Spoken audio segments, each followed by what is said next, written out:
This is our gate. This is our car. This is vetiver grass, which we have planted everywhere in order to prevent landslides. Also does a lot of other good things like pest control and water retention in the soil, and it's a really groovy plant. We have it everywhere. We should be keeping it pruned, but we're not. That's often true with many things, but we should be doing them or not. Here's a younger neem tree, and over here is our older neem tree, which was once burnt down to a stub and now is like that. Pretty cool. Pride of Barbados. Pride of Barbados. Flowering, very pretty. If you deadhead it regularly, when it starts putting out its pods, it looks even better. I haven't been able to keep up with that, but it still looks pretty nice, huh?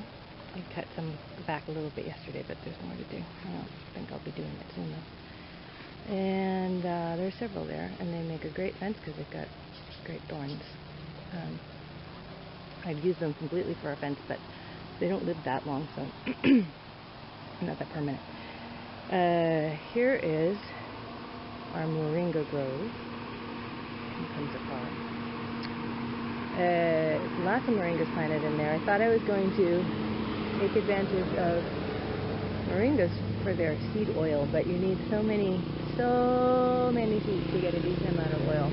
You really don't want to plant that many moringas. So our moringas are sort of, you can see it there, there's a pod. Maybe you can, I don't know, with the sun behind it, maybe you can't. There are a few dried pods around, and it's flowering, so it's always putting out more pods, which is nice. Let's go down there and see it. Moringa greens are wonderful, but to get the greens as opposed to the flowering in the pods and the incredible tallness, which you see there, leggy tallness, that's its natural way of being. And so to keep it putting out a lot of leaves for consumption, you have to prune it back a lot, and then it doesn't flower and give so many seeds. So since we were originally interested in the seeds, we weren't keeping them pruned. Here's some flowers. They're pretty. Hummingbirds love them, so do all the other pollinators. So when we're here and can keep things more under control, we'll probably be keeping those pruned down. They're much prettier trees when they're leafy and pruned down. And they get really scraggly when they get so ridiculously tall. They look sort of Dr. Seussy to me when they're that tall. Anyway, here are 3 of them that have sacha-inchi growing on them, and sacha-inchi is what we are now using for oil. So you can see they're completely swallowed by the sacha-inchi vines, and the sacha-inchi is full of mature, dry, ready to pick fruit. You can see a whole lot that need to be harvested. I was going to do that yesterday, and then it rained hard. So, and the sacha-inchi has started going up into the neem, and that's not okay. I have to teach it not to do that. So this needs to be pruned back quite a bit. Sacha-inchi can really get out of control. Here is a strawberry guava, which is too shaded by this sacha-inchi cave. But here's another one that's got sun, and it's fruiting a lot. Right at this very moment it's not, but it has some flowers. This is flowering. Where were those flowers? Here's some flowers. And so there will be fruit on this. Strawberry guava is a small, like this big type of guava. Well, a little bigger, sometimes gets bigger. Yellow or red, we only have the red, we have like 5 of these. Oh look at that, there was fruit here, and I missed it. I missed my opportunity, and now it's gone. Too bad. I think it's delicious. I'm not a huge guava fan because I find guava very funky, has a funky taste. Musky, I guess, some people say. But the strawberry guava is just sweet and not funky, and delicious, and they make fantastic. I can't wait till we have enough for making like jams and things. And here's a governor's plum. I actually just pruned it back. It was going vertical, even higher than you see it going there. It's got thorns too, rather sharp ones actually. And it makes a nice little plum-like fruit, little round plum-like fruit, which is good. Not as good as strawberry guava. Here's another strawberry guava. And you can see more moringas. There are the leaves. One time I ate a huge pile of moringa leaves, and it was delicious. And then for 3 days I had really terrible diarrhea and an upset stomach. So now I'm a little wary about eating the moringa leaves, but they're so good for you. Oh, there's a moringa ball. I have a collection of moringa pods, seeds that I'm collecting slowly because we don't have that many. And then at some point I will make moringa oil. This is our friend. She's not our dog. She thinks she is, and when we move here, I think she will be.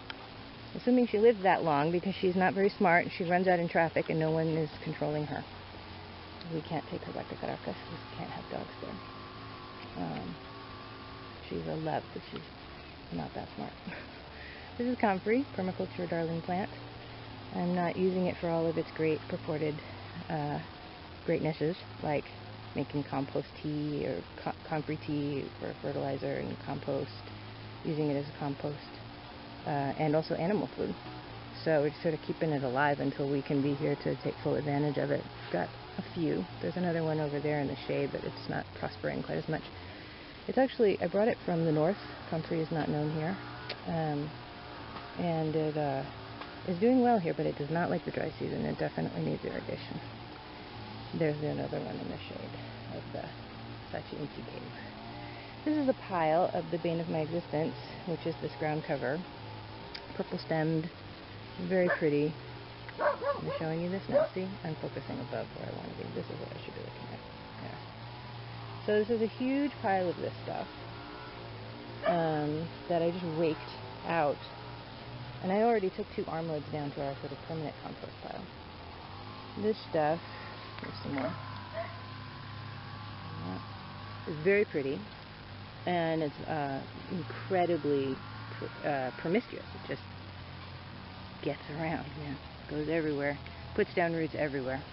And if a bit of this stem, pretty purple stem, touches ground, it makes a new plant. So you can't leave it, you can't cut it, pull it up and then put it on the ground as mulch, which is what I do with every other volunteer, because it doesn't make mulch, it makes more plants. So I have to try to pull up as much of it as I can to give this, which is our, there's more of that purple stuff. Okay, so this is our intentional ground cover, which is a legume. It's a forage peanut. It doesn't make peanuts that we can eat. I don't think it actually makes any peanuts, but it makes little pretty yellow flowers sometimes. And it fixes nitrogen, and it plays well with others, mostly. It does not climb up and over other things like this purple stemmed stuff does. This is a, what is this? It's not a cassia, it's a carissa. Carissa, it's called natal plum. It's got these incredible thorns, double thorns, and flowers. Yesterday it had white flowers. They fall in our, they don't last that long. They smell like gardenia. They're incredible. And then it makes these fruits, which are really pretty. And it's good that they're pretty because they are not edible. They are full of latex.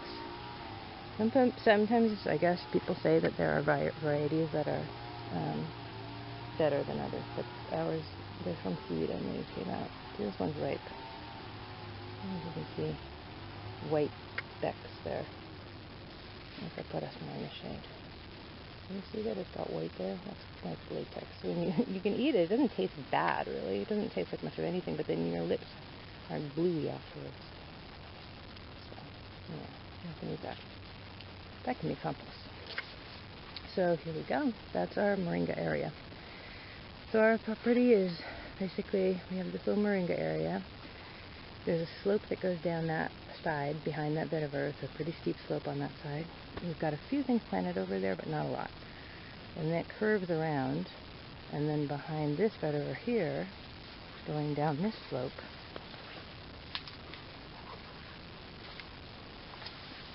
there we go. There's another row of vetiver, and then there's a banana land.